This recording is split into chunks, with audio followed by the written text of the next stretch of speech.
আপনি কি অল্পতেই কেঁদে দেন? তাহলে আপনি কোন ধরনের মানুষ জেনে নিন।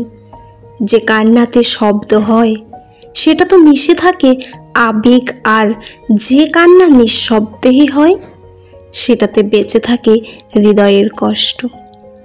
নিজের গোপন কথা নিজের মধ্যেই রাখতে হয়। ভালোবাসার হাত যতই বিশ্বস্ত হোক না কেন, স্বার্থের আঘাত পেলে মানুষের রূপ বদলাতে একটুও সময় নেয় না।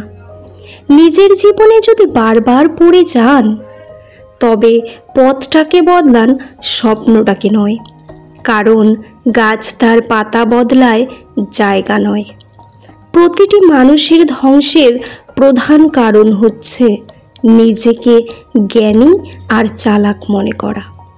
কেউই ছোট হতে পছন্দ করে না, সবাই চায় আপনার ঊর্ধ্বে থাকতে। অনুমতি, ভালোবাসা, মায়া এসব যত কম প্রকাশ করবেন, আঘাত করার সুযোগ মানুষ তত কম পাবে। আপনি স্বার্থপর নয় শুধু যার কাছে আমার কোনো মূল্য থাকে না, তার জীবন থেকে দূরে সরে যায় আর নির্বাক উষ্ঠে গেঁথে যায় প্রাক্তন হয়ে।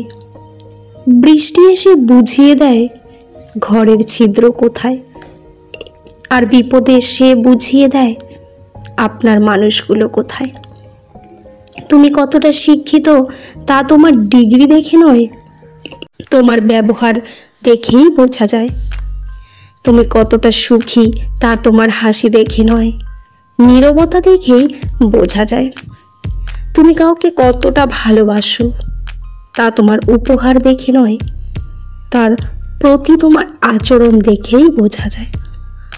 আমি অনেক স্বার্থপর, কেউ আমায় ভালো না বাসলে আমি তাকে ভালোবাসি না। কেউ আমায় জন্মদিনে উইশ না করলে আমিও করি না। এটা আমার ম্যাচিউরিটি নয় কিংবা ইমিউনিটি, আমি জানি না। তবে আমার রাজ্যে আমি সেরা। আজকাল কাউকে কেয়ার করলে দেখতে হয় সে মানুষটাও আমার কেয়ার করছে কিনা। কারণ যে মানুষটাকে তুমি ডায়েরিতে ভাবছো, সে কিন্তু তোমার পাউরুটি হিসেবেও কাউন্ট করছে না। তাই সেই মানুষটার জন্য আমি সব মনে রাখি, কে আমার দুঃসময়ের বন্ধু, কে আমার সুসময়ের বন্ধু, কে আমার যত্ন নেয়, কে আমাকে নিয়ে আড়ালে মজা উড়ায়। অপমানগুলো রাখো তুলে, জবাব দিও না। এখন ভাগ্য তোমার বদলাবে, যেদিন গর্জে ওঠো তখন। হাসতে খুব সহজেই মানুষকে চেনা যায়, সব মানুষ একই ভঙ্গিতে কাঁদে, কিন্তু হাসার সময় এক একজন এক এক রকম করে হাসে। ধৈর্য রাখো, কখনো কখনো ভালো জায়গায় পৌঁছানোর জন্য খারাপ পরিস্থিতির মধ্য দিয়ে হাঁটতে হয়। সময়ের অপেক্ষা করো, সঠিক জিনিস সঠিক সময়ে ঠিক পেয়ে যাবে।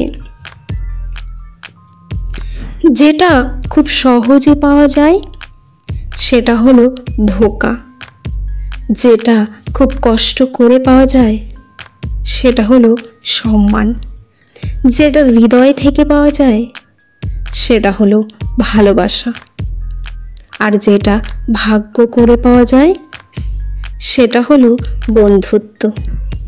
পুরুষ যত্ন করে পাওয়ার আগে, নারী যত্ন করে পাওয়ার পরে। নারী কাঁদে হারিয়ে ফেলার ভয়ে।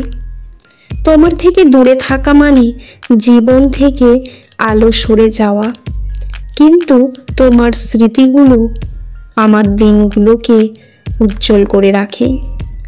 দূরত্ব কখনোই আমাদের ভালোবাসার গভীরতাকে কমাতেই পারবে না।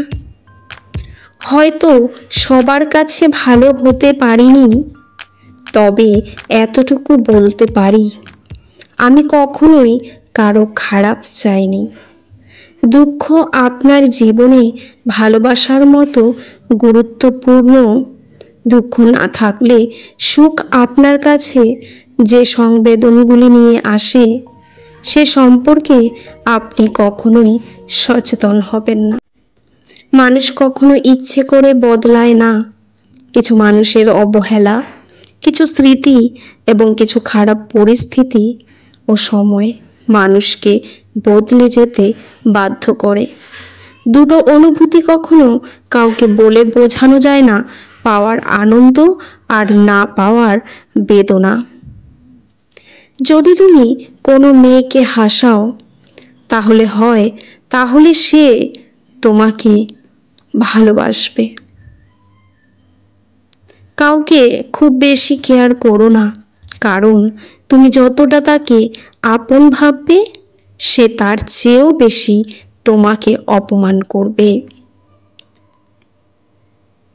বাস্তবতা হলো, যাকে তুমি অনেক যত্ন করবে, ভালোবাসবে, মিস করবে, আর করবে, সেই তোমাকে অবহেলা করবে। কাউকে নিয়ে সমালোচনা করাটা যতটা সহজ, তার জায়গায় দাঁড়িয়ে তার পরিস্থিতি বোঝা ঠিক ততটাই কঠিন। আজকের মানুষ হলেও কখনোই কাউকে অপমান বা ছোট করার কোনো অধিকার আমাদের থাকে না। উচিত কথা বলা যেতেই পারে, কিন্তু পরবর্তীতে যদি প্রমাণিত হয় সেটা ভুল ছিল, সেক্ষেত্রে ভুল স্বীকার করার ক্ষমতা থাকলে তবে কাউকে উপদেশ দেওয়া উচিত। কারণ আমরা প্রত্যেকেই সম্পূর্ণ নির্ভুল নয়। মানুষের অভাব নেই এই পৃথিবীতে, কিন্তু এই পৃথিবীতে শিক্ষিত বিবেকের বড্ড অভাব। কারোর সাথে কখনো খারাপ ব্যবহার করো না, কারণ মৃত্যুর আগে ক্ষমা চাওয়ার জন্য হয়তো তাকে আর খুঁজে পাবে না। মনকে প্রশ্ন করলাম, তোমার আপন কেউ তোমাকে ছেড়ে চলে গেলে তুমি কি করবে? মন বলল যে আপন সে কখনোই ছেড়ে চলে যায় না, আর যে যায় সে কখনোই আপন ছিল না। ভিডিওটি কেমন লাগলো অবশ্যই কমেন্টে জানাবেন। ভালো লাগলে চ্যানেলটি সাবস্ক্রাইব করে পাশে থাকবেন। পুরো ভিডিওটি দেখার জন্য আপনাদের অসংখ্য ধন্যবাদ। ভিডিওর শেষে জয় শ্রীকৃষ্ণ লিখতে ভুলবেন না। ভালো থাকবেন।